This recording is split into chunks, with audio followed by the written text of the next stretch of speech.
জয় গুরু। অখণ্ড মণ্ডলেশ্বর শ্রী শ্রী স্বামী স্বরূপানন্দ পরমহংসদেবের অমৃতময় বাণী। ব্রহ্মচর্য এক শাশ্বত বস্তু।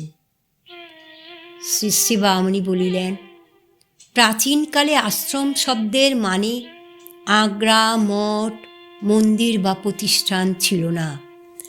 আশ্রম বলতে একটা নির্দিষ্ট ধারার জীবনযাপনের আদর্শ, যাকে অনুসরণ করে জীবনের একটা নির্দিষ্ট যুগকে পরিচালিত ও নিয়ন্ত্রিত করতে হতো।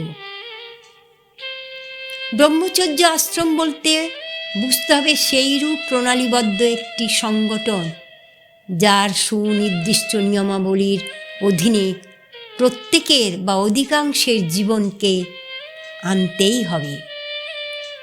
জীবনের সেই যুগটা সম্পূর্ণ কৈশোর এবং যৌবনের প্রথমাংশ।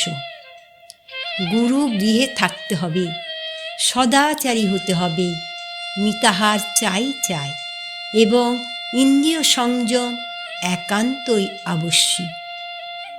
এটা এমন বদ্ধমূল প্রথা হলো, যার শাসন থেকে উচ্চ বর্ণের বালকদের অর্থাৎ ব্রাহ্মণ, ক্ষত্রিয়, বৈশ্য, বটুদের কোনো প্রকারের নিস্তার নেই। বলা বাহুল্য, এই প্রথার সৃষ্টির মূলে মুনি ঋষিদের মনে নিজেদের চাল কলার বরাদ্দ বাড়িয়ে দেওয়ার কোনো ফন্দি ছিল না, বরং তারা ঘরের গরুর দুধ খাইয়ে, তপবনের উৎপন্ন ফসলের খাদ্য খাইয়ে শিষ্যদের প্রতিপালন করতেন। তাদের লক্ষ্য ছিল মানব জাতির সামূহিক উন্নতি, যার জন্য এই ব্যক্তি মানুষটির উন্নতি সর্বপ্রথমেই সাধন করা প্রয়োজন। পৌরোহিত্যতন্ত্র, পুরোহিত্যের লোভ জাত সৃষ্টি হলেও হতে পারে, এই নিয়ে তর্কের অবসর আছে। কিন্তু ব্রহ্মচর্যাশ্রম যে কারুর ব্যক্তিগত স্বার্থ, লোভ, চরিতার্থর জন্য সৃষ্ট হয় নাই, এই কথা সবাইকে স্বীকার করতেই হবে।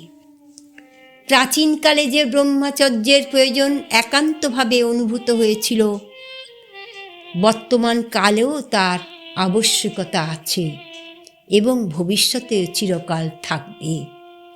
ব্রহ্মচর্য একটা শাশ্বত সত্য, যাকে অবলম্বন করলে সর্বকল্যাণ সহজে করায়ত্ত হয়।